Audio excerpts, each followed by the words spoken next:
I am thrilled to introduce Dr. Luna Liu, Vice President for Industry Partnerships here at Purdue University and Professor in the College of Engineering, who's going to be the moderator for our next panel. Dr. Liu, come on up. I'll just turn this over to you, and our panelists can come up and take a seat. Sure, clap. Here you go.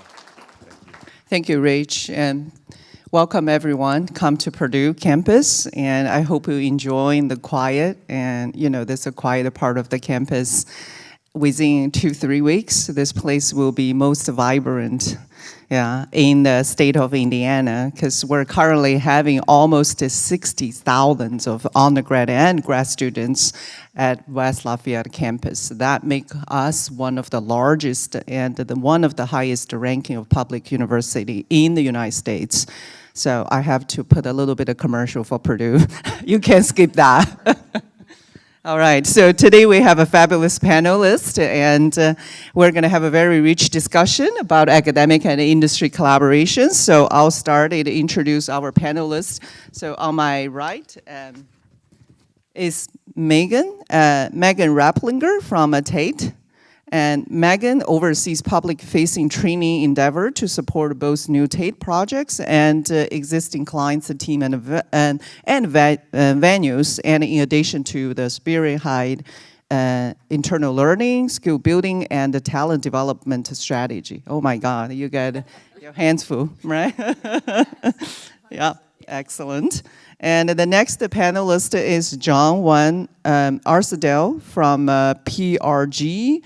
SEEE Technology, right? So John is currently a director of the project management, having joined in PRG in 2015 as technical designer, and now moved into project management role. And welcome, John. Our last, definitely not the list, panelist is Monica Ramsey. Monica is from Children's Museum of Indianapolis and currently is the Vice President of Experience Development and Family Learning for the Children's Museum of Indianapolis, and leading the creation of innovation and exhibition programs for the audience. Okay, wonderful. So as you can see, we have a fabulous panelist, and we'll start to dive in. So perhaps we can start at the first of the big question, like why, right? So I'm sure in your institution, you all had experience working with the different, industry and education collaboration. So would you mind to share some of examples and where you see the value each side bring to the table? Who wants to start? You should. Okay. So there's the obvious, right? Like, we as a business love a talent pipeline. So most of the partnerships that we currently have are the fairly obvious, hey, we want you guys to become familiar with our products and services so that eventually one day we can hire your students and give them great jobs, and we know we will always have that pipeline of talent. So we have some solid partnerships in working with Carnegie Mellon. We've got a ton of Carnegie Mellon alumni that work at Tate. Our CEO is a Carnegie Mellon alumni, so that definitely is probably helpful. So I want to say there's we were talking yesterday, almost 30 probably people that work at Tate. We do work with a lot of folks at UNCSA, University of North Carolina School of the Arts. They have a fair amount of our gear as well, and we have a number of students that we've hired from there. But in my opinion, that's sort of the low-hanging fruit. And what I'm excited about today is exploring the other ways that we'll be able to ideally establish partnerships with higher ed, because, yeah, of course, internships, great. Talent pipeline, fantastic. But we're excited to hear from you guys, too. Like, what else can we explore and together come up with some really cool ideas as to how to do better than just, yeah, we'll hire your students one day. That was really good. Why, thank you. Yeah. How about Purdue? We also have outstanding students here, right? In addition absolutely. to Carnegie Mellon, but thank you, Megan. That was great. Great point about talent recruitment. John and Monica, anything to add on? I will just say that we really value partnerships with higher ed and with other institutions and organizations to have that cyclical relationship. I think that it's one thing for us to be able to tap into the pipeline, like Megan said, that's really crucial. But then to have that connectivity at the Children's Museum, those students have probably just come out of their era of visiting the museum as a student themselves. And so harnessing that sense of nostalgia that Gen Z and everybody love, that we all love, right? So I think that relationship that is just lifelong is what's really critical for us with partnerships as well, and making sure that we're tapping into people at different points in their lives, how we can be there for them at any point, and then reciprocally there for us too. So I think that the embodiment of lifelong learning that all of us carry as well is that priority as well.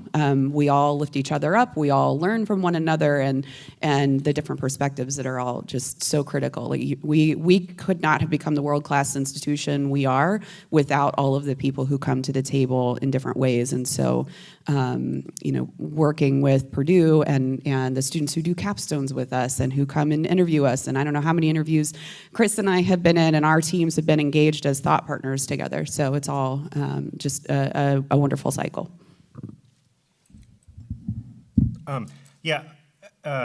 So there are the technical benefits towards the partnerships that exist, right? And we're going to continue to talk about some of those, and kind of part of that will be the discussion beyond the internships in the pipeline, as Megan was referencing. But I also think that, not to become like too sappy about it, right? But there's also, I think, a philosophical and a nostalgic part of that partnership that I think is also really beneficial, right? It's really easy in the entertainment industry to become a little jaded, to become maybe a little cynical about things, or to forget how much fun what we get to do is. And I think that there's something really beneficial about being able to partner with academic institutions, students, early career professionals, that I think really brings energy into the room, the excitement for the work, right? It's what we do is often too hard not to find something that you love about it, but it is easy to sometimes forget that. And I think looking at some of our interns this summer, their excitement, their enthusiasm, and then being able to talk about it at events like this, at things like USITT, those are opportunities to go, oh, right, I got into this because it's super fun, and I can forget that in the busyness of everything that's happening, but to be able to share, we're working on this one project, and this is the challenge we're working to overcome, I think really brings energy to all the participants in that dialogue. That brings up such a good point, because when I first joined Tate, I came from completely outside the industry. I was a theater major in college, and then graduated and was like, shoot, everyone I know is broke.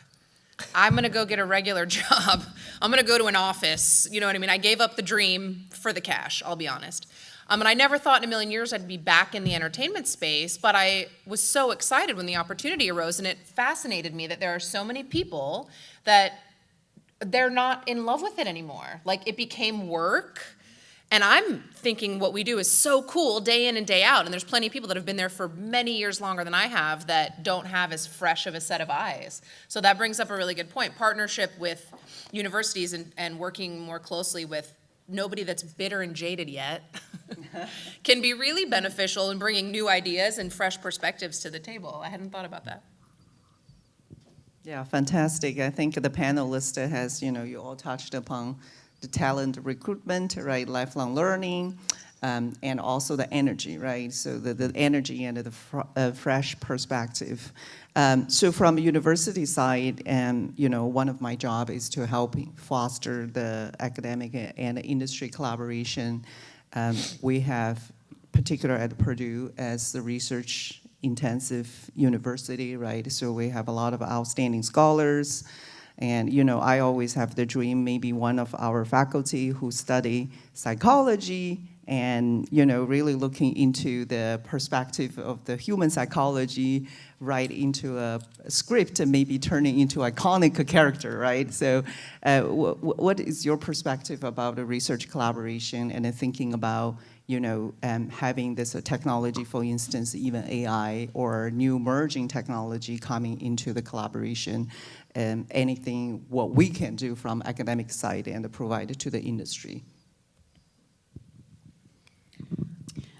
I'll answer Yeah, go ahead. two things, if that's okay. From the AI, to answer your specific question at the end, we at the Children's Museum are definitely engaged in the conversations about how we can harness it and how we can use it responsibly and how we can model that. And so I think any research that can be given to our team, again, in that thought partnership to talk about what it looks like across industries. We look at other fields beyond museums, beyond children's museums, into themed entertainment, into healthcare, so many different areas. And so we really want to figure out, beyond us doing using AI to project data models for attendance and revenue and all of that, how can we be using it in other ways to complement the human work, right? And make our human creative work that much more amplified? How can we give more space to the creative thinking and the critical thinking that our team must do, wants to do, thrives in, and how can AI support that so that they can do the really deep work? The other thing I wanted to emphasize just about the research that we do at the museum and in our field is visitor evaluation and user research is so critical to making sure that we're meeting people where they are and we're meeting kids and adults with their learning milestones that we know are part of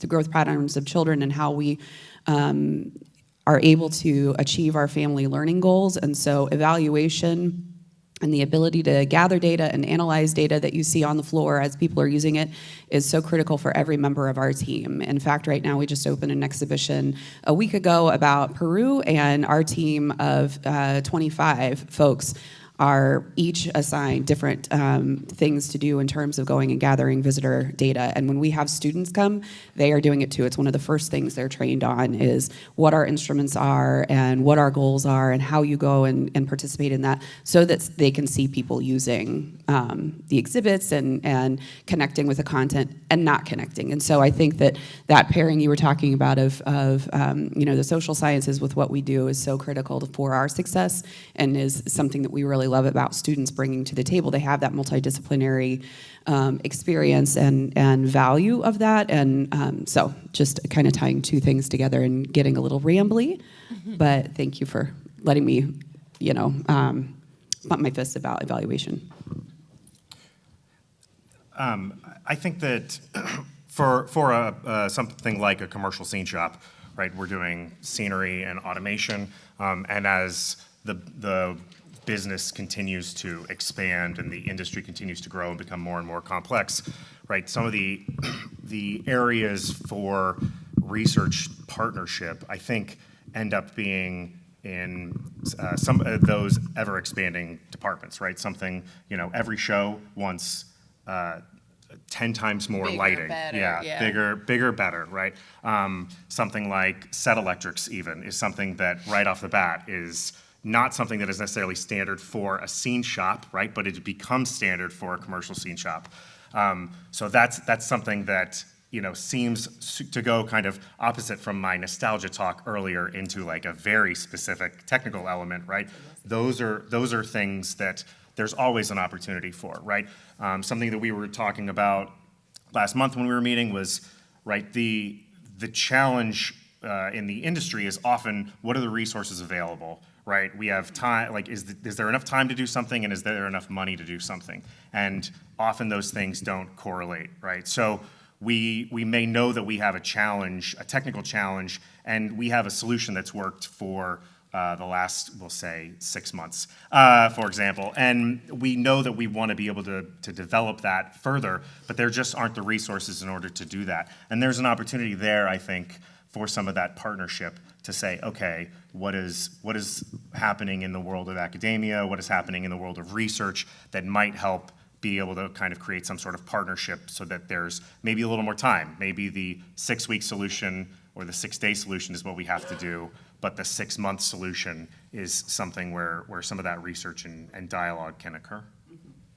He basically said what I was going to say. Sorry. No, I'll add on to that, though.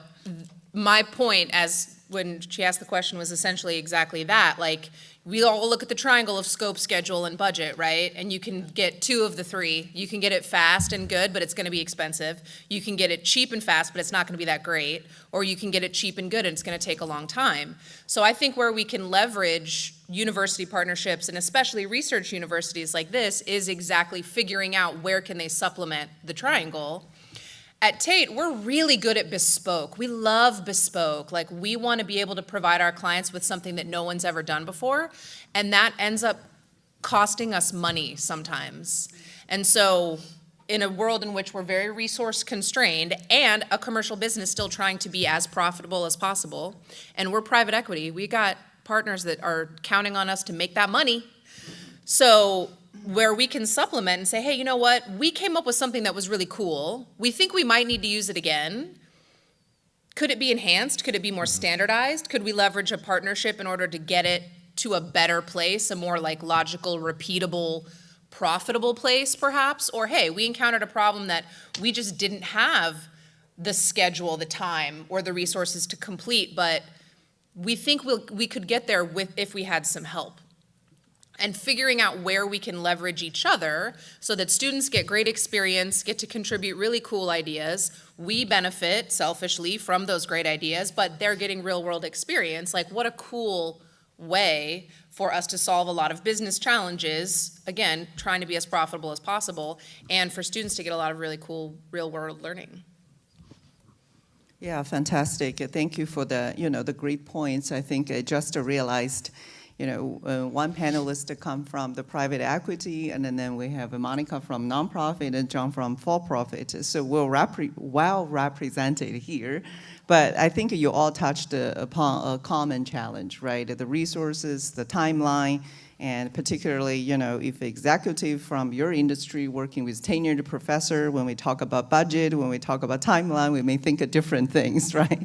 So how you overcome those challenges? Like, what is the common challenge you have seen in general working with university?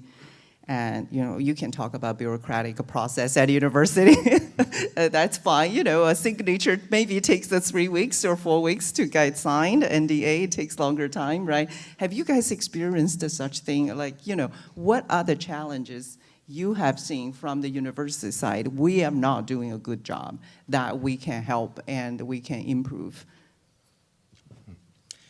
That's a tough one. I think the challenge I've experienced thus far is just figuring it out. Like, where's the sweet spot? Like, I met Rich 3 years ago, and we knew there was something cool about our companies, and I met him through another colleague at Tate, who he's known for a while, Ben, and we knew there was something cool. We just couldn't figure out what it was. Like, I came and did a whole campus tour. We met with a number of people. We talked through some things to try to find like this balance of like, how can we mutually benefit each other, and it without necessarily costing anything from like a true like hard dollars perspective. And we just at the time couldn't quite land on anything. So from my perspective, that tends to be the challenge. Like, in some of the institutions where we have these somewhat strong partnerships already, it's because they either got a big chunk of cash and they bought a whole lot of Tate, very expensive, and I fully admit we are top of the market in terms of costs, very expensive gear, and the vast majority of universities can't afford to do that, and we fully recognize that, right? So how do we figure that out? And I don't know if I have the answer yet. Like, I'm excited about spending time with all of you guys today because I don't think we've necessarily solved for it, and I think it could vary dependent upon the company and the university and what the unique attributes of each of those are. But that to me has been the most difficult part, is figuring that out. To support that, I think that it's also embracing that. I know that, Doctor, you were talking about it takes a long time to get approvals and all of that. Same thing in my world as well. But I think on the flip side, we all are really anxious to get something going and get something moving, and we have that urgency of taking advantage of something nimble, and we know everything is so fast-paced. But to find that balance between having the long game of strategy and building your relationship together so that you can find that sweet spot, I think that is really the key of, if you know that there is mission and value alignment with, another entity that you're connecting with, then start there and then just build those relationships and maybe try some small things, but, to test where your boundaries are. But I think that all of us embracing that relationships are critical to all parts of our work, whether it's building relationships with students, building relationships with funders, building relationships with clients, but with one another. If we have that great relationship that we've built, then that's going to manifest in the way in which we collaborate and we innovate together. And I think that has been something that I have always struggled with too. Just, okay, we've got this great thing, we got to make it happen now. And sometimes you're able to, but really having that long game of strategy is key. For us, we have this vision of having an innovation lab, and Chris and I and Rich and I have been talking about that for years, and it's been something we have been building capital for and fundraising for, and so there's not an urgency yet because we can't implement yet, but we are laying groundwork of how can we be combining our forces together to do some incredible things, not only in central Indiana and in the state of Indiana, but globally, because both of our institutions are global in terms of our reach, and we're doing things all over the world, and we're bringing the world to Indiana, and so that strategy is really important to us too. Yeah, I think you definitely hit on it with the speed part of it, right? Which isn't necessarily to say that the academic side is so slow, but I think that mostly it's about the difference in speed that the two sides are kind of operating in, right? One is,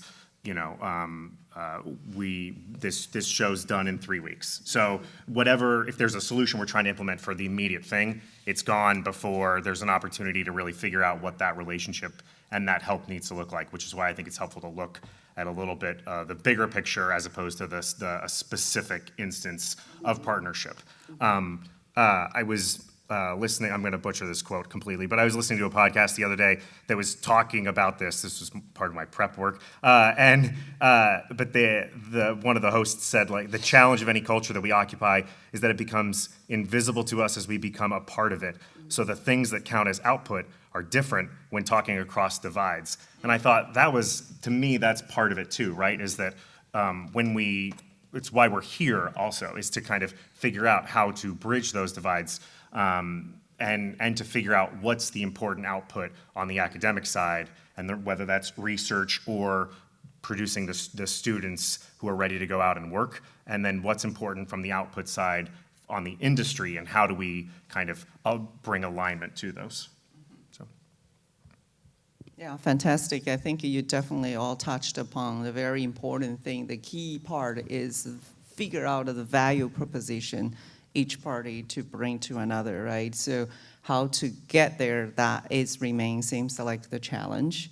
That's the reason why, the department, industry partnership existing at Purdue and some other university, and hope we can become that bridge. But to your point, there is a domain expertise, specific knowledge we need to understand, right? Like you talk to Reach, and there is the entertainment industry is very different than engineering, material scientist I come from. So that part of the particular area, the domain we need to get to really understand. So other than we operate at different cadence, maybe the different resources, or is there anything else? There is a big misconception about the academic industry collaboration. Have you experienced in your career or in your particular institution? I think the general stereotype is often that academia lives in its own world.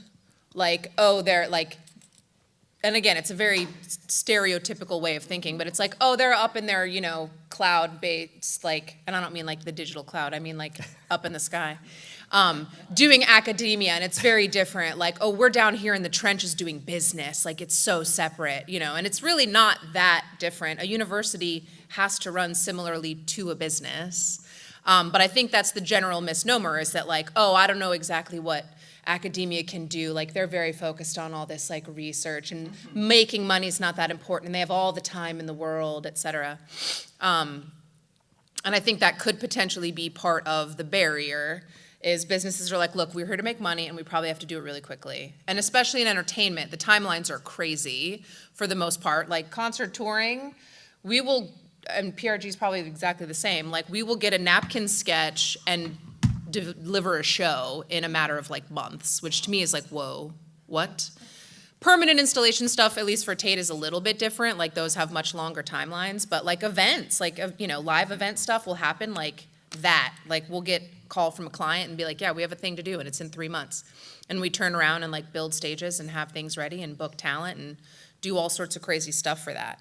And I think that's, probably where we can both learn about each other more. You know what I mean? Like figure out, okay, what if, as part of a student project, there's something they can do and it's just in the course of a semester, and that's not a completely ridiculous timeline, right? Like, doing a better job of understanding each other, I think would benefit everybody. Because I do think that's part of the challenge, right? Is like I said, those stereotypes and those like ideas that, oh, they're over here and we're over here. I'll say museums and higher ed are very similar, and I think you all know that. So I think that there is so much alignment that, the perspective I bring is the benefit of us working with universities is there is so much familiarity in that kind of space that we all occupy. But I think, to Megan's point, recognizing that we are coming from similar perspectives and what other voices need to be at the table to challenge us and to push and to, again, get to that point of innovation in different ways is where I see that we try to make sure that that's happening when we're partnering. Yeah, and I think also from the industry side is probably, I would assume, not being super connected to the world of academia, that there is this big business, there is the like efficiency, there is the don't have time kind of observation. We're talking about moving very quickly, so we're probably giving off that vibe that we don't have time for a lot of things. But I think that there is a part where it can be as simple as an email request for a Zoom, right? Like it doesn't. We're talking about collaboration and partnerships, but it doesn't have to be. Well, we'd love to find ways for it to be a senior capstone or an independent study of some kind. That collaboration can also exist in a, hey, do you have time at some point this semester to do a Zoom call with our students to talk about this particular subject, or just the business as a whole, whatever it may be, right? I think that there is more capacity, more willingness, more interest in being able to do that. And if you reach out to somebody and that person says, no, I don't, well, the great thing about working at a place like Tate and PRG is there are a lot of people. There's more people, yeah. So the ability to say, you know what, my schedule doesn't work with that, but I've got somebody that can. Or, you know what, I'm not the right person to talk about that. You should not talk to me about Satellectrics. I've got a better person to talk to you about Satellectrics. And I think that's, even at that level, just knowing that like you can send an email or you can find someone's contact info online or in the program or wherever, and reach out to them from that capacity. Like I think that's an area where we could kind of communicate clear. Yeah, clearly we have a question. Hell yeah. My name is Mercer Apple, and I teach audio technology courses here at Purdue. Cool. Listening to what you all were saying today, it sounds like having some formal process for submitting applications to industry partners to say, this is what we want to do with you. Could you provide some training and maybe some help with gear? That would be great. And then ideally that would go to the right person at everybody's organization. Maybe there's some in-person training and then maybe the gear stays with us for a show. So our students can really kick the tires and get a deeper understanding of your methodology and your approach to solving problems in the industry. Because coming from someone who has attended tons of these little 1 or 2 day training events, it's more of a marketing thing than it is an actual training. And so I would see tremendous value in processes like that in the industry. And I think the hard part too, like, And I haven't experienced it a lot, but I've experienced it a couple of times. I think there's the challenge too is like, well, a university is like, well, you're a big business, right? Like you guys make money. Like you did Taylor Swift's Eras tours. Didn't you make millions and millions of dollars off of that? Like, don't you have all this gobs of money and free stuff that you can give us? Like, come on now. And that's not exactly the case. Now, I love the idea of like, yes, come to us and let us know like, hey, we think this could be a cool fit and we would like to help and participate in this way. And what we would think would be your part of this would be X, Y, Z. So I'm all for the idea, and absolutely, like I love to look at things like that. But I know, like I've had another university, they're like, "Hey, can you just like give us a bunch of free gear for a year?" And unfortunately, we couldn't. Like we didn't have assets on the shelf, we didn't have extra budget, and eventually we could potentially get to that point if over the course of time a partnership starts to develop. Like Monica was saying, those relationships start to get more and more embedded. But I think we do just have to be careful with like assuming like, oh, this big business has a whole bunch of cash they can just throw at us, right? I wish we could, you know, like I would give all sorts of gear to all sorts of schools and be like, go forth, make things go up and down. But yeah, every time I turn around, I'm like, hey, do you think there's a way that we could give like UC Davis? And they're like, we don't have any assets. Or we have stuff on the shelf, but it's earmarked because the weekend's going back out or whatever the case may be, or that's going to the next Disney cruise ship. So that's a tough one too, and I think a challenge that like is not an easy one to solve, but definitely something that, you know, again, through working together, we can try to figure out. But I love that idea of like, hey, help us help you, because sometimes we're not sure. We're in our own little world, like, we got to make stuff and make money. So like you guys coming to us and being like, hey, this could be cool, would be huge.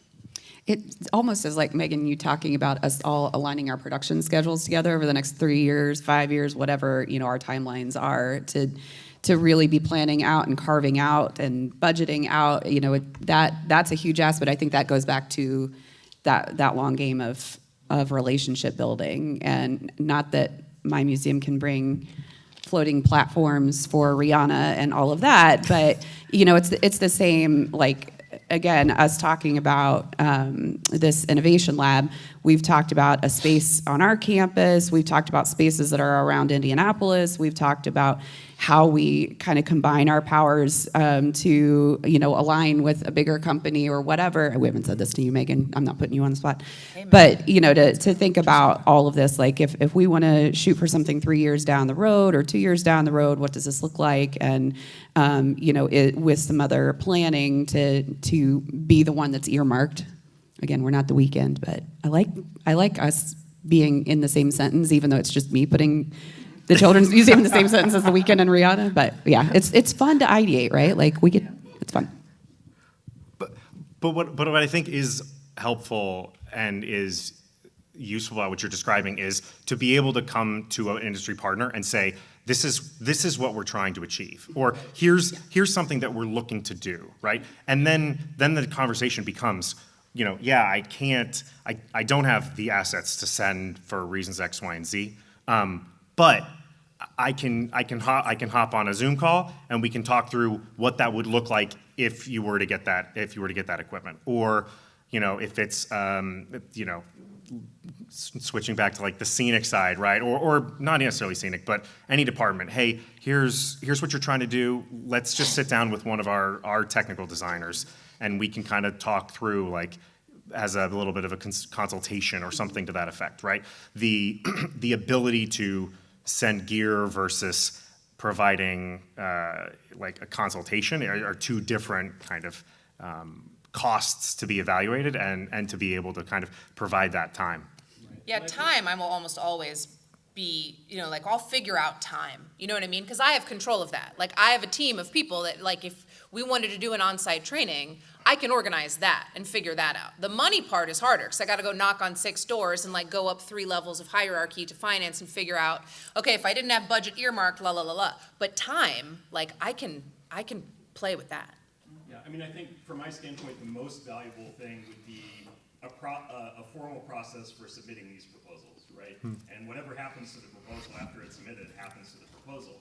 But I think I worry about gatekeeping from other people who can't be in rooms like this, who don't have access to you guys. But if there was a link on the website that said academic project submission proposal or something, something, that would be fantastic. That's cool. I made a note that may be something the Fusion Studio can assist with, right? It's to be sort of a brokerage, so that you all go to one place and we all send it all out to a bunch of folks. Yeah. We'll see. But a question that I had, and this is as much, Dr. Liu, for you as a panelist. I think, Megan, your point about the profit margins is really key, right? Because I know when I think about industry, academic research partnerships and collaborations, because I'm here at Purdue, I think about Rolls-Royce, I think about GE, I think about big companies that do have the financial capability to underwrite some partnerships, whether that's with physical assets or finances, and it just doesn't exist in this industry. And so, Dr. Liu and the panelists, can we talk about experiences maybe you have with that sector of industry that's a little bit harder to find connections with? Yeah, for sure. You know, I think Rich, you pointed out, particularly on the defense, right, aerospace, you know, Purdue is very strong, and we are perhaps top programs in the country. Rolls-Royce is an example. Actually, Rolls-Royce is currently use our Zukru lab, which is the all-in-one, you know, the hypersonic lab existing in the United States. For all their engine testing. So it's great benefits to them. So actually they don't even need to have, you know, full stack testing team, right? So they work exclusively with our mechanical engineering, aerospace engineering, particular Professor Nicole and team. So Nicole students become their full-time employee after they graduated. So they actually have this screening process during the 5 years. They can figure out who are the top students who can become their future employee. And then they build their test cell here. And they have $75 million investment in Purdue building a lab space. And then Saab is another company come from Sweden and invested $20 million and building their part of the plants and provided the parts for Boeing, right? So those are the great examples because of the, actually because of the strengths of the Purdue, our assets in faculty, our assets in students, and also assets in infrastructure. For instance, a couple weeks ago, I had a conversation with GE Aviation. They would like to have an entire testing cell dedicated just to their company alone. And Purdue, we can't do that because we have to open to all the students if it's just for them, and then we cannot educate other students who are not gonna work on the GE Aviation project. Even they say, we can write you a $5 million check, I can't take it. Yeah, so there is a little bit of mismatch because of matrix we're using, right? So for matrix for success for you is making money, a profit, right? Of course, you know, having a great show for the audience, right? In metrics for us, it's a little bit different. You know, of course, the profit is important, but very important is students' education, right? So we have to make sure students have access to the facility. They get world class of education, and then so that's the number one thing, right? Accessibility to the students and the high quality of the education. I think that's always been a reason why we're a higher ed institution. And of course, you know, to the faculty member, we have a different metrics as well, right? A paper, you know, the publication of the books, right? That's how you evaluate your career. Of course, you know, that, and also the number of the students you graduated. So in my experience, I have seen that perhaps the biggest challenge working with the industry is that, you know, finding the common ground of the metrics, how you measure the faculty success, student success, and then at the same time bring the value, because the success of that partnership to you, it may be looked very different of the success of partnership to us, right? So going back, circle back to the GE Aviation, Rolls-Royce, Saab, you know, and we also have a SK Hynix, which is a semiconductor plant. They're gonna build a $4 billion investment at West Lafayette, right? So that investment, you know, it's fantastic economically, but at the same time, we have to think about very important how they invested in curriculum, right? So now we're very much engaged with the semiconductor company and my team talking with them, hey, you know, it's not just the building a plant, it's really how you help our students and then the faculty. So now they invest in the curriculum development as well, you know, from undergrad, graduate students investing in the research, right, helping building that talent, a knowledge base as well. So as you know, Rich, I appreciate you bring this up because, you know, forgive me, I come from the engineering perspective, but I'm very excited to understand the entertainment industry because, you know, I think this is one thing we have not done well, but I think we could make a great contribution because entertainment industry, you know, forgive me if I'm wrong, correct me please. I think there's a lot of engineering science in there, right? So with all those, you know, new technology and scenery and how can we help bring our expertise. Purdue is well known for engineering, well known for science, STEM education. Of course, entertainment are great. I mean, we have a great program here, but how can we leverage the entire campus resources and a great facility on the other side to this? And perhaps you want to invest in the next, you know, Disneyland here, you know. I mean, I'll say Disneyland, maybe a children's museum or something like. I'm always thinking this with our faculty member because, you know, think about it from the community perspective, we have a lot of family located here, right? And not every kids go to the Disneyland, but if we have, our students can work in some sort of amusement park and you're building here and we have so many family here and then, you know, giving example, the Korea plant, we're gonna move 1,000 people here. Family, 1,000 family, yeah, in the next 3 years. Think about that, the population growth for this time is gonna be astronomical. And with SK Hynix here, now I have DuPont is talking to me, they want to invest it here, they want to build a plant, so this place is gonna be exploding. So there may be a commercial opportunity here as well. So sorry, going a little bit of tangent. Yes, in your interactions with industry, are there issues of intellectual property? Oh, yeah.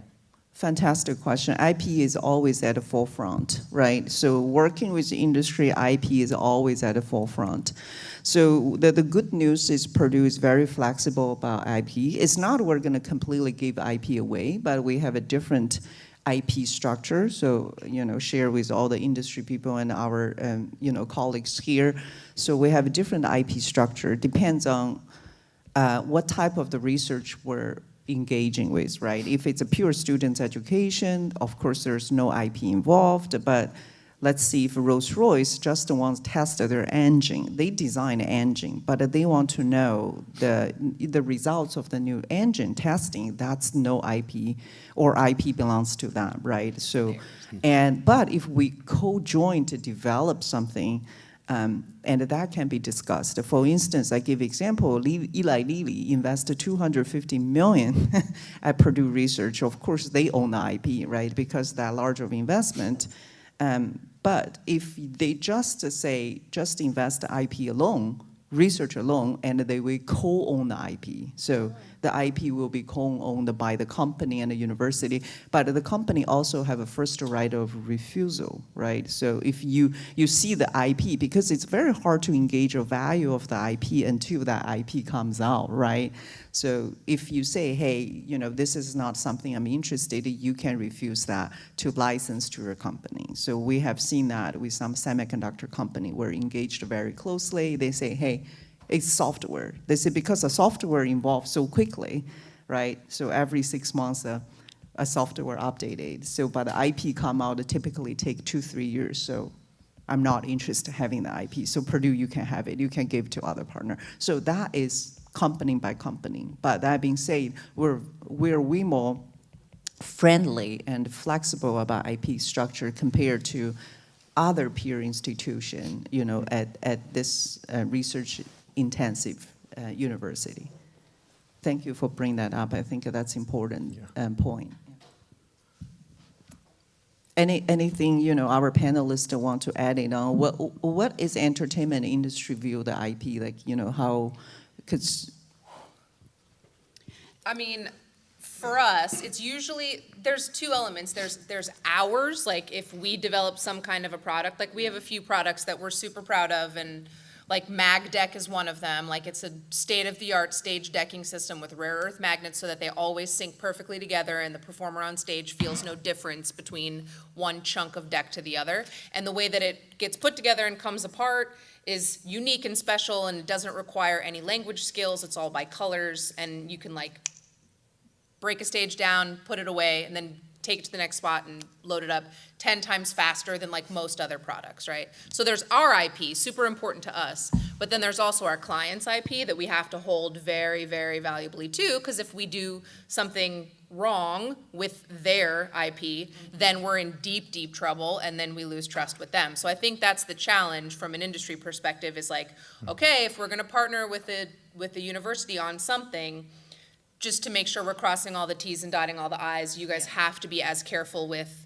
you know, Disney World's design as we are, because otherwise we lose like one of our largest clients kind of things. But I think all of that's generally very easily addressed. Like I haven't seen I mean, there's NDAs, it's legal, it's boring, but it's easy to do. Yeah, and I think with the idea of co-creating and, you know, going through the processes with that, it is, again, an agreement that I think depending on the IP holder and how they chunk it out, we're working with Walt Disney Imagineering. It's so great to be able to say that out loud finally, because we just finally announced it, even though we've been working with them for a year. I know you guys have worked with them for... Well, but I'm sure they were like... Yeah. Yep. But, you know, we have a certain agreement with them. We have a certain agreement with Warner Brothers, with Nickelodeon, with Mattel, but we're creating those exhibitions that tour around the country featuring that brand. And to Megan's point, it's, you know, it is a unique conversation after years of relationship building, showing the expertise you're bringing to the table and showing your IP that you're bringing to the table too. So I just want to put a plug in, because I don't know how many of you are familiar with the Children's Museum of Indianapolis, but the exhibitions we create and the interactives that we create are how we work with Purdue. And the interactives that we work together on are not just something you see on a screen or not just something that you're physically manipulating. It is something that has to be durable for over 1 million kids coming in every year. And children break welding points. There is no higher duty cycle. Yeah. Amen. And so, like, it's the creative side, it's the engineering that is so critical to that as well. And so, again, this multidisciplinary campus and student body is just so critical to have all of those parts and pieces together to say, we're trying to solve for this problem. How can we bring other people in? And that's been really great for us too. Yeah, and I think that when it comes to some of the partnerships, this idea of whether it's a capstone project or something to that effect, the length of time allowed is also what I think results in that IP or NDAs or things like that being limited to the institution and the industry professional, as opposed to being kind of what I would refer to as like a project-specific thing.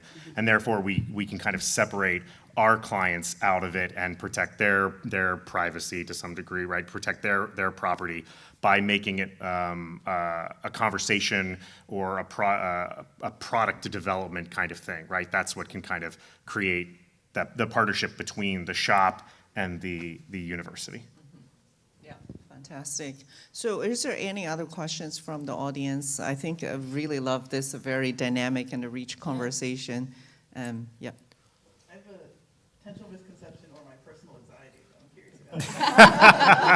A fear that I have is like what the expectation is around failure or embracing and completion of like the idea of like different, like, because there are always a variety of skill level of student, right? Sure. Like, I would then want to be like, oh, let me have you reach out to John and see what project you might be able to do if you're like thinking about a thesis, right? But then there's also a level of student that like, I might ask them to do the same thing, like I know that they're not going to finish, but they're going to get the experience out of it, and like how to be transparent about that conversation, or that they might finish, but it's not what you wanted at all. So like that, like they finished in a version that isn't what it wants to be. So then like, because of that, I then like fall back into anxiety, like I'm not even gonna ask. But I'm like, is that a thing that I should be worried about? Is there a way to talk about it, or is there?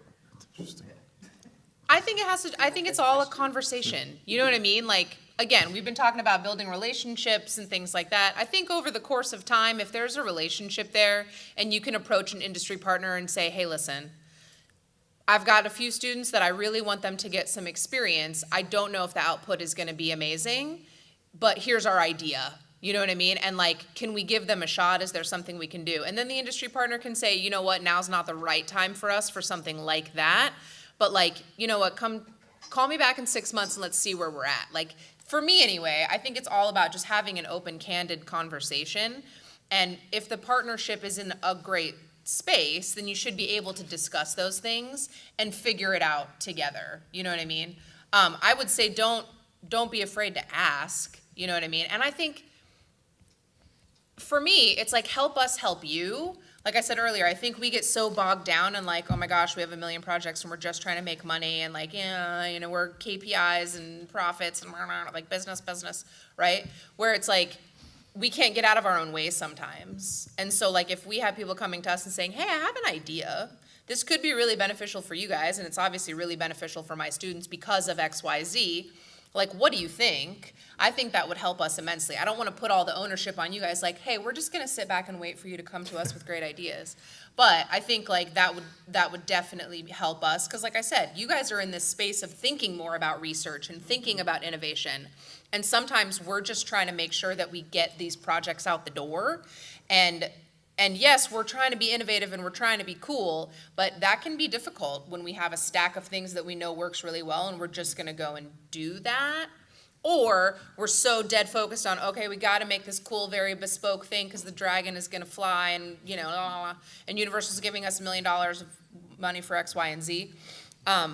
Stuff that's like outside of that general, just like get the project out the door is gonna be really helpful. I just second that. Like coming to the table and saying, I have this idea and I want my students' outcome to be this. And if you want your students' outcome to be, I want them to iterate and I want them to fail and I want them to try. Or I want them to spend time understanding the particular function of this thing, which is a component of a bigger thing. There are just so many ways to talk around it.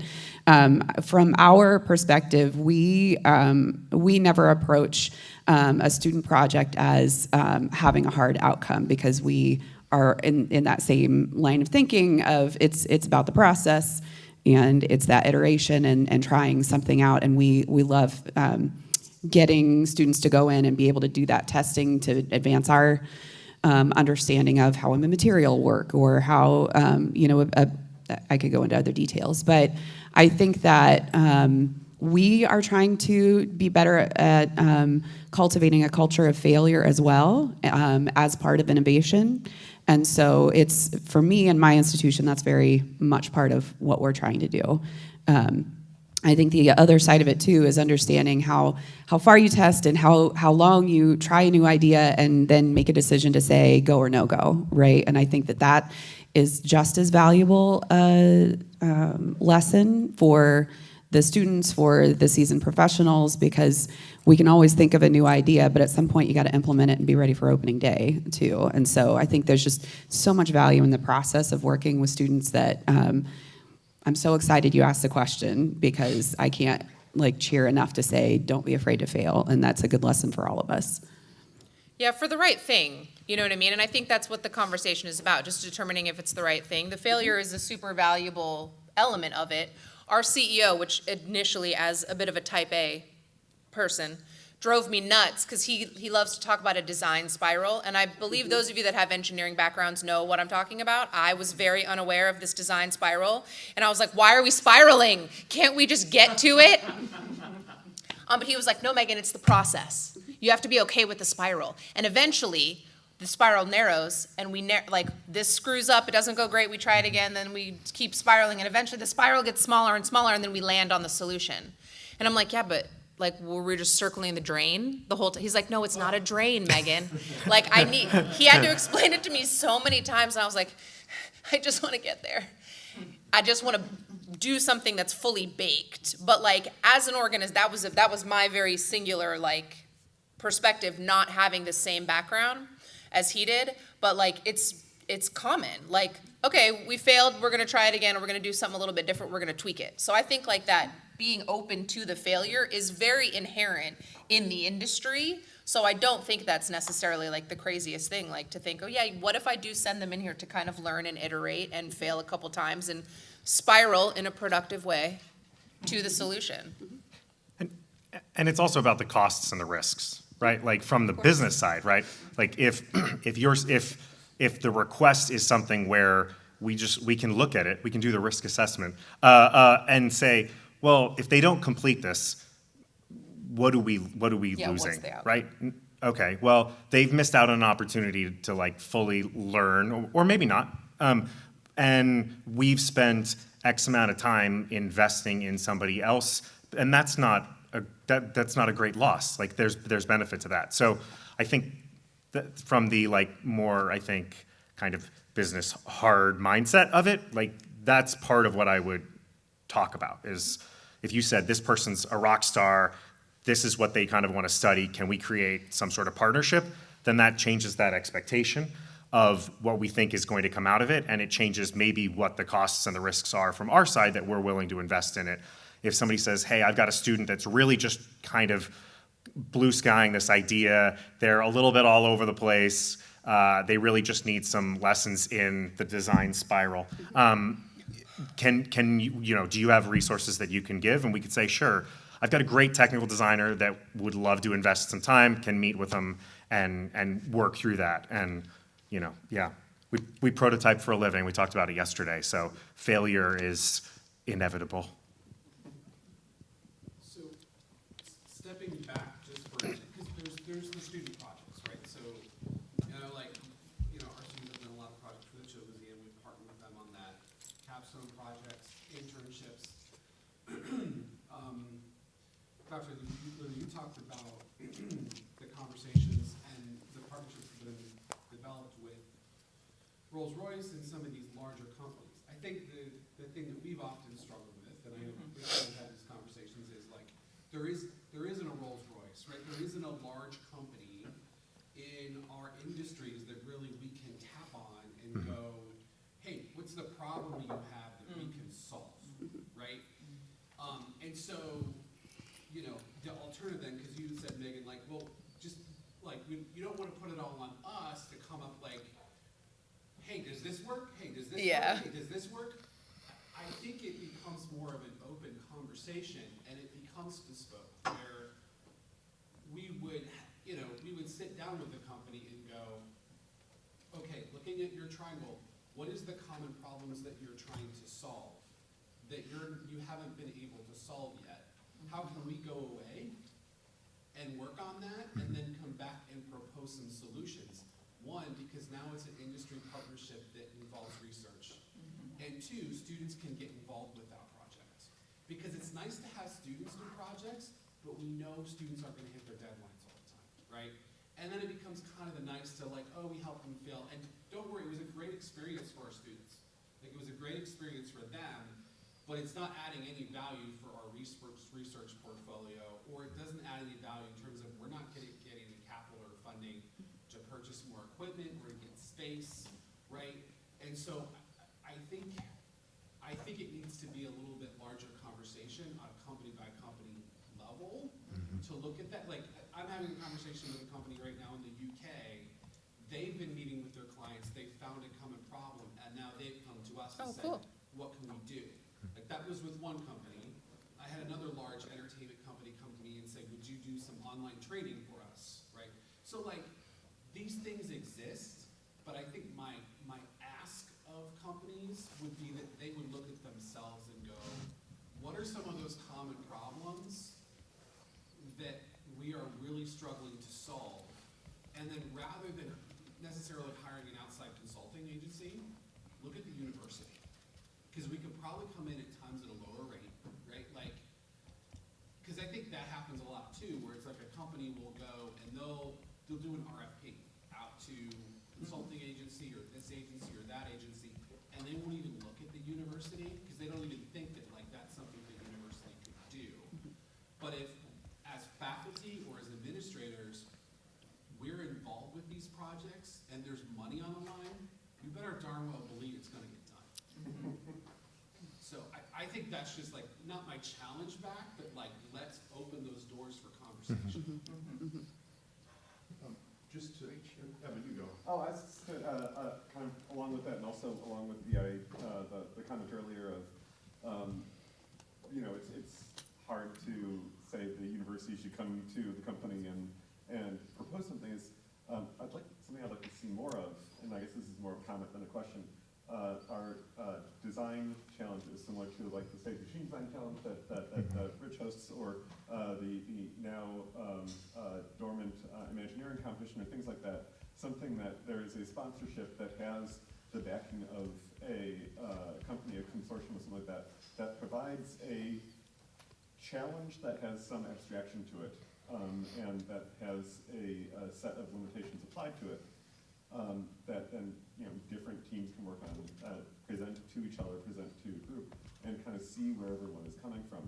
So we're not hitting that blank page issue of, we don't really, like, you know, something I write down a lot as something to remind me is like, in many ways I'm running a division of pointless research. But pointless research can be useful if there is some starting point to it. You know, so not necessarily like, we don't want to meet this super specific end goal, but we want to be like, well, how do we make a dumbwaiter move 15 feet in 10 seconds? Something like that. I think that was last year's, if I remember correctly. Is there support, or could there be support in your various companies or organizations or things like that to kind of create these challenges and invite people to come in and use space and use expertise and create from whole cloth, from people who really, you know, like have no preconceptions of what they should do to start, so they can come up with more interesting ideas.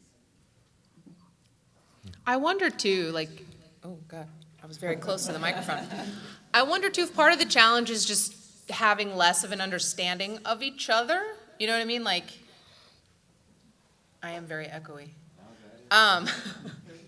Like if I don't, like, it could be what if, and this is again just popped into my mind, what if my company, for example, doesn't quite understand what all you guys could do. So it's like hard for me to come to you and be like, hey, you know what? Could you help me with this? Because maybe I don't have as great of an understanding, and vice versa, right? Like if these universities don't fully understand the scope and breadth of what the company does, it's hard for you guys to be like, hey, we could potentially help you with this, which I think is part of the whole give and take of like forming the partnership and the relationship, is gaining a better understanding of capabilities.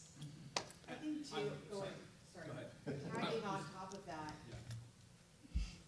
we have a range of universities, right? And department size, and whether you're a research campus or whether you're not, you know. And so in my brain, on a research university, I'm going, why don't more of our entertainment, manufacturer, innovative, creating partners do their R&D on our campuses? And at the other end, what are the projects for smaller schools who don't have access to all of that research infrastructure? So there's, I mean, because academia has such a wide scale of size and scope, I'm thinking at it from two different directions, and I'm just saying that out loud. Yeah. And so how could you possibly know? Like Tate would be, why isn't Tate doing its research and development at a campus partnership sort of thing? Like, why don't you have your testing labs? Well, and it's funny. That would be amazing. And half of what we do in like the R&D space isn't even necessarily like mechanical engineering, it's like software. Or like, you know what I mean? And so like, what if we're limiting ourselves by just being like, well, yeah, this is kind of what I thought a university partnership could be, when it's like, wait a second. Like, and what if it's not with Fusion, for example? Like, yes, the relationship is with Rich, right? But what if there's like a completely different school within the university that actually might be more beneficial, and we're just like not seeing it and leveraging the relationships that we do have to open other doors. Now all my wheels are turning. I know, mine too. I'll tell you, the universities traditionally are notorious for not talking about themselves enough, or like presenting enough of who they are. I'm in Poly getting our faculty to make sure that their profiles are updated, it's ridiculous, right? So we have our own problems. That resonated. And also with this Midwest culture, right? Keep your Yes. head down and just do your thing. And Yes. just be nice, Yes. be super nice. So I think part of this conversation, I think there's an opportunity to ask all of you another question related to this. How do we create more pathways for partnership for individuals instead of just the corporate structure? And by that, I mean, how do we make it easier for folks working at a large corporation to give their time to a university program, to mentor, to step into those programs, and create those bridges that can give that information back and forth? Whether it's an ability to create a bonus structure based upon volunteering for these things, or make it easier for donation matching and those types of programs to build that bridge back and forth. How can we remove those barriers and create those bridges? Get to it. That's a very good. I'm gonna say, like, Yeah. I'm writing down Yeah, USDT yeah. notes right now. I don't think the two of you should sit next to each other. USDT is the brokerage house for this. Yeah. Yeah. The first step to me would seem to just promote the conversations. Yeah. Because what I hear us coming back to is, you gotta get in the room with somebody. You gotta get to know each other so that you understand what the value add is for both parties, and you understand what the liabilities are for both parties. Yeah. And constraints for both parties. We're actually working on just that. I don't know if it's in your office, Megan, or not, but we're gonna have a course this spring that's a collaboration with Tate, but it's also with mechanical engineering. Nice. We're putting drama, mechanical engineering, and Tate together. Oh, in a very room. cool. And that's where we are right now. We're in the room. We don't know what we're doing yet. Yeah, we're not sure how it's gonna go, but My hey. God, we're doing something. Yeah. Yeah. It's not a book. Yeah, I We'll think. report back. I think Brian brings up a good point, and I think that's just gonna come down to like finding the right people that want to prioritize it. Like it's always been, when I landed at Tate, they were like, by the way, as part of like the customer training stuff, you should also like manage university outreach stuff. And I'm like, oh, okay, like, cool, you know. I don't know what that looks like yet, but sounds great. The whole job. Right. It's the whole job. But like figuring out who are the right people, because there unfortunately are always going to be people that are just not going to give you the time. Like it's, you know, it's a bummer, but it is what it is, right? But when you find the people that will give you the time, like latch onto them. Like, and I recognize there's a trainer on my team who shines every time we send her to a school. She crushes in front of students. I don't know what it is. I don't know if it's because she's closer in age. I don't know if she says something that relates to them. Like, whatever that secret sauce is though, so whenever we get like a university wants a training or somebody would like to go do a talk or it's career day at Rock Lidditz or something like that, I'm like, Emily needs to just be the one. Like I will clear her schedule to go and like have her do those kinds of things. So when you find like another version of me who has people that they know or like this is a really good thing for them, like latch on to them and foster that relationship so that they can then get the individuals and prioritize that kind of thing. Because I think it's really just going to come down to the who. And when you realize quickly, like, oh, you're unfortunately not going to be the one, that's okay. I'll find someone else.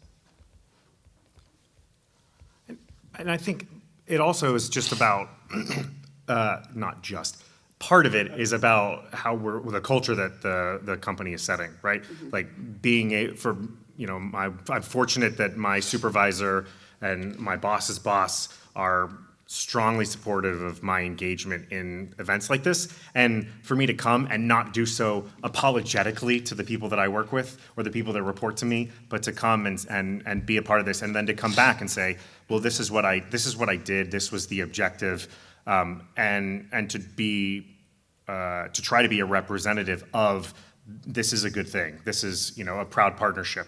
I think a lot of the times people just think, well, I just have to do this thing. Like my job is to just show up, and I have to work, and I have to leave, and to be able to come to things like this and to talk about it and to go back and say, hey, this is what we did. This was the dialogue that we were having. If any of you are interested in reaching out to the places that you went to school or that you have connections with, let's do that. Let's have those conversations. If it means giving up an hour of your week this week to do a Zoom call with somebody this semester, that's the least that we can do. And I think trying to set some of that mindset also puts us in the right direction. What are some ways of sustaining these partnerships and also finding ways to take it to the next level? Because it's exciting to be able to talk to these companies and have them come give us class projects. Students do a great work, but beyond that, we're not sure how do we take it on to the next semesters and ways to credit these efforts.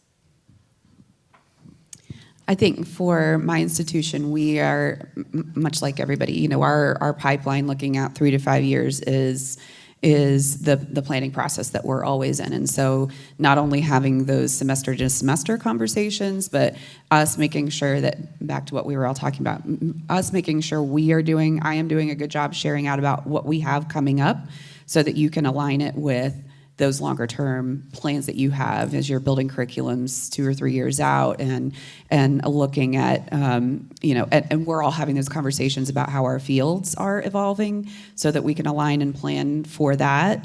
We at the Children's Museum have interactive fabricators, and they work in Arduino, and they work in a lot of things that interface with our interactive media team and our carpenters and all of that. And there is, it's a really finite niche that we're trying to fill there. And so we're kind of looking at what that is more specifically from a skill set. And so that's something I'd love to talk with you all about, what skills I'm not looking at, what disciplines I'm not considering, and just kind of really diving into those details. But for me, it's about us planning out a few years in advance and being better at sharing what we're doing and what our priorities are so that we can have that continued alignment and planning. I'm not sure if this is a question or an observation or a request. So I'll put it out there and we'll figure it out. And I'm hoping that after this, with Matthew, our moderator for the working session, maybe some of this will come out. But one of the interesting things I'm hearing, Casey, it kind of relates to what you just said about there being a spectrum of universities, right? Like teaching colleges all the way through to research universities. And I guess what I want us to think about, or I want to think about, and hoping other people are thinking about, is the academic culture of theater programs, wherever they are in that spectrum. It's often about preparing students to do the shows, right? And the classes are aimed towards making the shows happen on campus. Everything revolves around that academic season. And so everything kind of boils back down to job readiness. Right? I'm hearing us talk a lot about how do we get stuff in a classroom to help students know how to do this or know how to do that.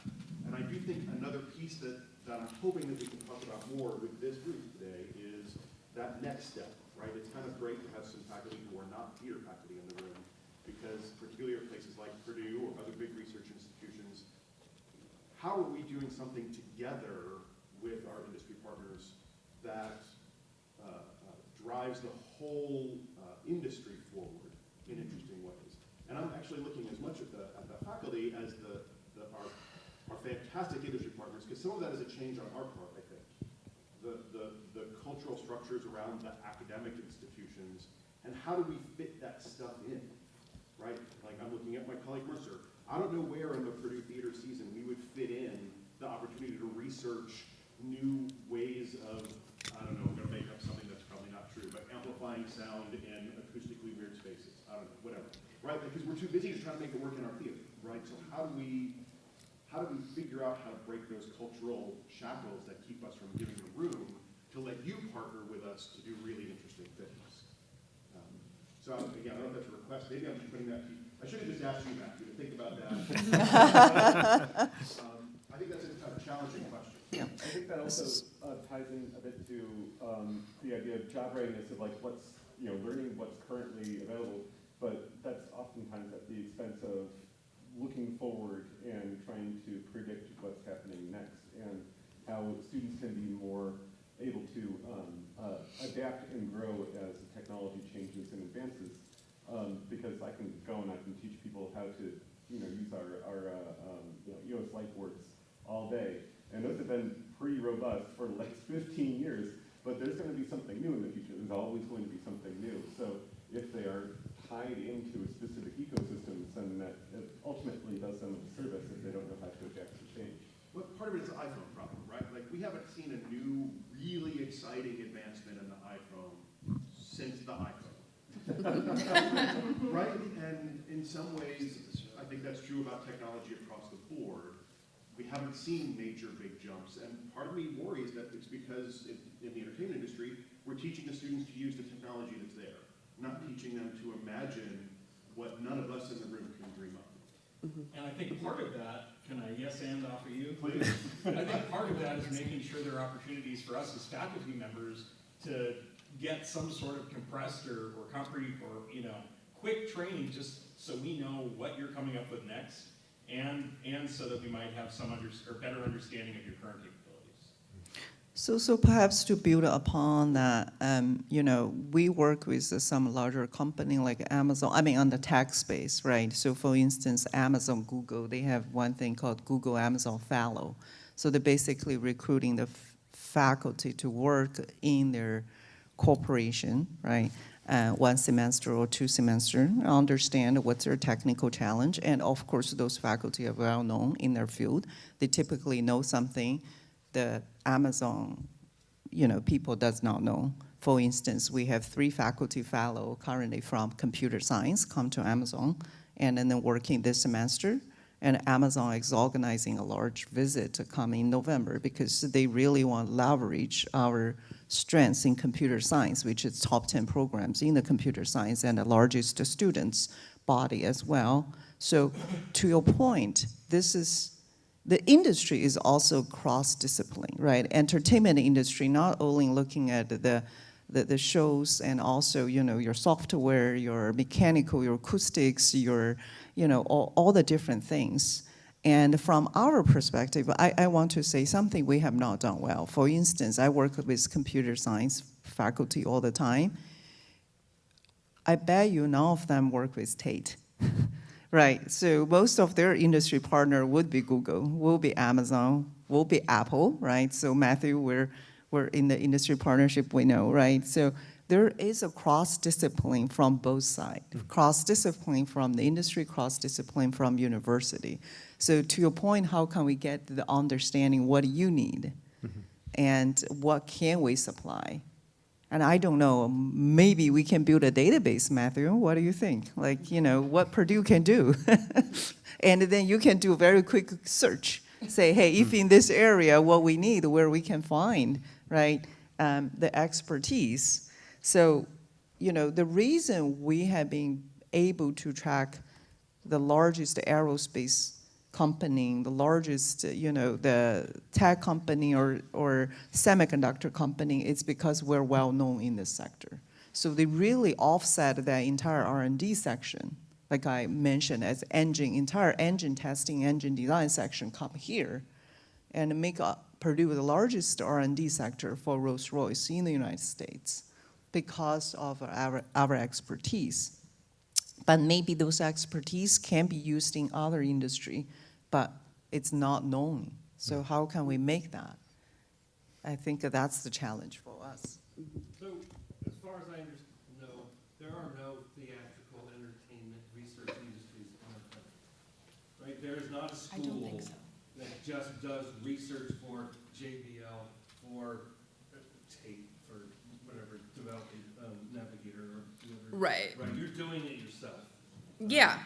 We don't, I come from not equity or private, we're a private owned scene shop, so it's almost the same but a little different. My master is down the hallway, not somewhere else. Not on We're just trying to stay in Wall business Street. Until next year. So it's a scale issue. Google comes here because you have 30, 40, 50 years of building your computer sciences department. Oh, absolutely. Right, whatever, 60, whatever it is.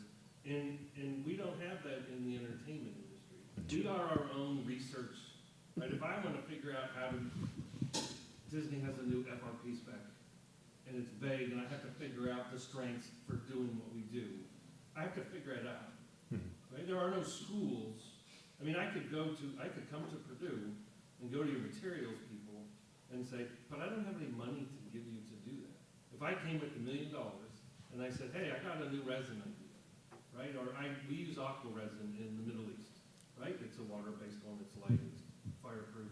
Can you guys prove for me that Disney in Anaheim will let me use it? Because right now they won't, because they don't, it doesn't have, so you know what I mean? And I'd have to bring a large amount of money to pay for that research. Sort of almost in a one-off, where if JBL would come to you guys and you had a sound lab that was a 400, 1,000, 1,500 square foot sound room that they could play with. We work with RPI outside of Albany, it's in Troy. Yeah. And we started working with them because we built their performing arts center.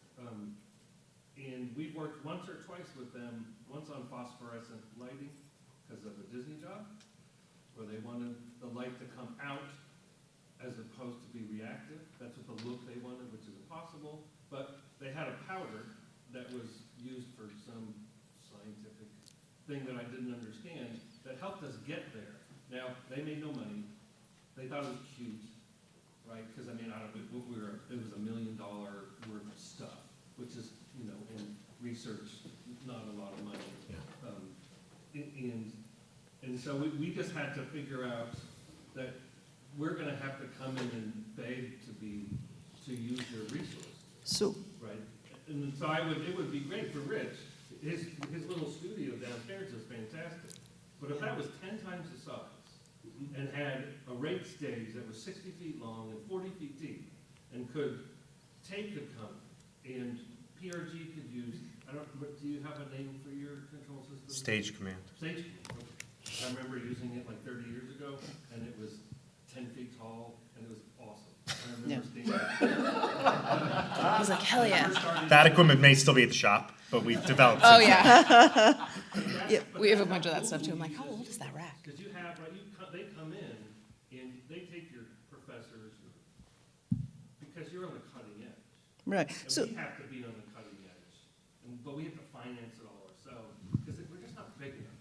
All right, Saab has divisions that spend more on lunch than tape makes. Right. Right?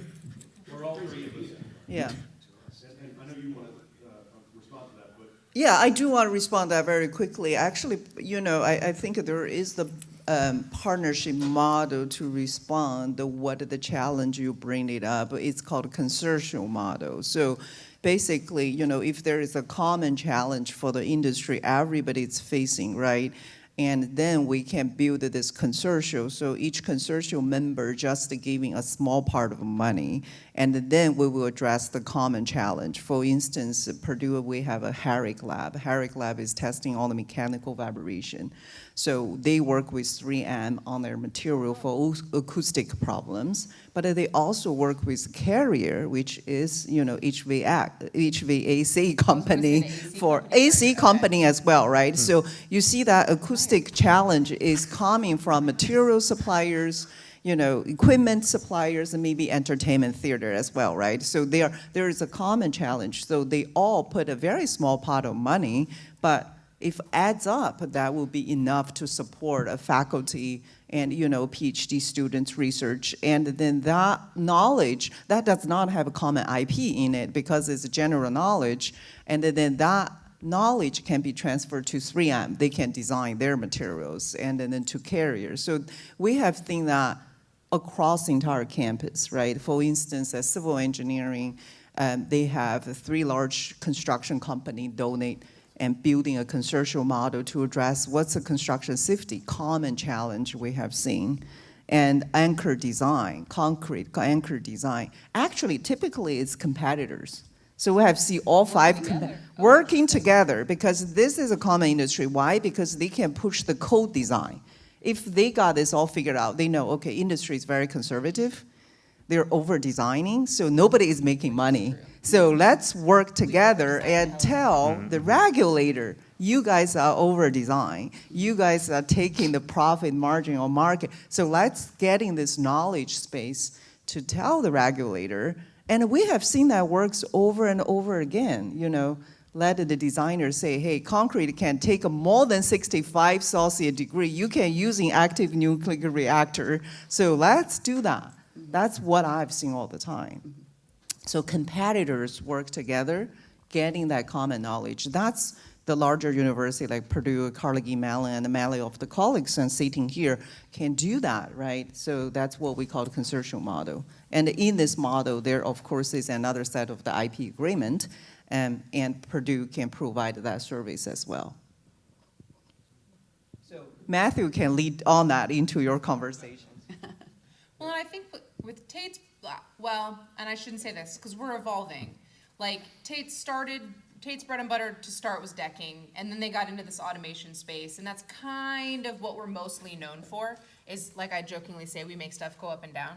But it is all based off of industrial automation, like it's all back-end industrial automation products like Siemens and Beckhoff and Allen Bradley and things like that. So part of this is making me wonder, like, what if we got together with those guys and said, hey, we're using all your stuff to do different stuff. Like, we make people fly around and you don't, but, it's the same stuff. Like, what if we, in this model, partner together to make everything better? And, like, we're not in we buy your stuff. Like, it's good for all of us. I will say another challenge that we solve for is in terms of physical accessibility. There's so much testing and understanding of materials and tools to make things easier for those who use mobility devices or those who are deaf or hard of hearing or blind and have low vision. And there are so many challenges around that that like this is one area that I would love to dive in with all of you too.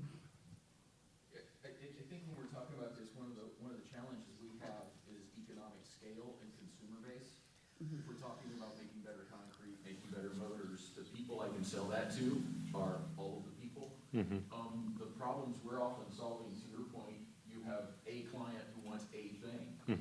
So my profit model for that research is incredibly narrow, and so many of the things we're looking at, the scope is so incredibly narrow. So how do we define those problems of this narrow scope, kind of sort of looks like this narrow scope, and how many projects do we have to jam together to make a profit model enough that large industry will want to make the investment in research? Look, there is enough scope there. Yeah, that's an interesting one. Will there ever be enough scope? There's only so much entertainment that can happen in our universe. We work all over the world, and yet there's a limit to how many family entertainment centers Saudi Arabia is going to build, and how many fake little forests they want, and how many Disney's going to have. They do love a fake forest. And then it comes in cycles, right? Like Epic just finished a big cycle for Universal. Disney's kicking in a new cycle, and then Universal will kick in, and so on. So I think one of the things for me is someone has to do it. So when I first started coming to USITT about 7 or 8 years ago, I got the death stares because I was from the industry. And I'd go to the committees, and they would say, I need freaking table saw blades. Why are you here? And it's okay. No, I went to graduate school. I remember. No, and it's much better Casey's now. like, no, it's awkward. And someone from, I got my first job was what it used to be called PD&T, the huge broadsheet we used to have for the magazine. I can't remember what they called it at that time. Remember the technical, you guys all so young. And I saw Hudson's name in the back in the ads. Not looking for anything. I asked Ursula Belton, who's the head of OU, said, do you know Neil Mazzella, whoever the hell that is? And I was like, I think I have to go to New York, because I think that's where theater is, right? Like, you guys have all gotten Tony Awards and been on, I guess I should go there. And so it needs to be on that, pat myself on the shoulder, but the most successful people that come to us as students or coming into our business are the ones that have done that. And then we need the universities to do the same thing, which like what you're talking about. We're never going to find a profit model, right? These two represent two of the most profitable companies in our business. They just do. It's great and fantastic. We don't do so bad. We don't do automation. So He's like, Yeah. But there are only 3 or 4 competitors that run in the size of projects that we So it's almost impossible to find. So it's really gonna take, it's a combination of kids who just wanna do this stuff, which is where we come in and say, look at all the stuff that we do. Because if I go to a smaller institution, those students have no idea outside of the projects they're doing, right? They think of Disneyland, but they're just like most people. They think of Disneyland. I never thought about that what I'm studying right now made that roller coaster go, made the rock look like it looks, which is where our universe is. So I think there's part of that. So that's why it's hard to think about, not hard, it's a much more difficult road because it's so much money and none of us have it. Yeah. Schools don't have it. This conversation is starting to build the bridge. Yep. Because even at research university, my students don't spend any time on research, on actual like research and development. They're doing shows. That's their And do we research. classify research as something different? Well, and that's. Right? Like would say I get someone, as different than. yeah. Yeah, I mean, students, Show research. a lot of undergrad students think of research as just looking at what somebody else has done and reporting it back, right? But what we're talking about here is research, which is research and development. Innovation. Yes, innovation. What I just said to Matthew is that I've been trying to move folks to this conversation for 6 years. I'm a little touchy-feely today. I got goosebumps because this is the first time that we're actually talking about it from industry side and academia side as a thing that we can move towards, which would be a kind of a paradigm shift in the way that we think about this part of the industry. So I'm hoping Matthew's going to help us build on that this afternoon. Yeah. I think one of the things we desperately need to overcome, and we've seen that shift start, is so many places where I've gone to as theater as a craft. People look at theater as a craft and assume theater as a venue is where I take that skill and that education. Yeah. Right? And I think so many students don't see the broad opportunities that are out there from a museum standpoint, from the festival industry, from shopping malls internationally, from the different opportunities that happen for scenic installations in an international basis. There are so many opportunities for students, and I think sometimes we forget to take those blinders off and go, hey, learning scenic painting can give you the opportunity to open this amazing shopping center in Dubai because they need scenic artists to build this stuff. So building that understanding of the broad brush application of the skills that they're learning is a huge opportunity. A new chapter in July, right? So, one of my favorite hires ever came from Purdue, but then she left. Now we don't like her I know she anymore. left me. We're very mad at her. She's fired. But she could not have been more removed from what we do at Adirondack than anyone who came before us. But she just was like, this is, okay, cool. Like how do we, and we're gonna talk about this afternoon, how do you build that into a student? I mean, she was as Midwestern as I'd ever met in my life, and I really lived on the coast for most of my life. But she just jumped in, and that energy from the students and the faculty and from where I'm from is what's going to push us. Because we're not Siemens, we're not GE. Our research budget, I don't have a research budget. My research budget is, crap, how do I do that? Right? Who do I know? Who can I call? Who's gonna give me a Saturday Is and that a thing Sunday? we did last year at Magic Kingdom? I think it looks like that. Go get the picture, that's what research, I mean, you guys are into the same thing. I think Tate probably has a little more R&D. But it's because of funny. what they're doing. I think for the most part, our stuff is focused on the software side of things, whereas like we're trying to grow, and the software is a huge part of it. Like our CEO's tagline is, we want to be technology-enabled storytellers. And the storytelling part, I think, is another thing that like we have a tendency to not exactly think about and like forget that like, hey, there's other opportunities there too in the creative front-end design part of the business beyond just like the engineering thing. But like, it's just so easy to get into, well, this is our traditional framework and structure. And you remember museums, the modern museum, and a museum, they were all theater. Oh, yeah. Yes, absolutely. Everybody. There was no one else to do it. If you're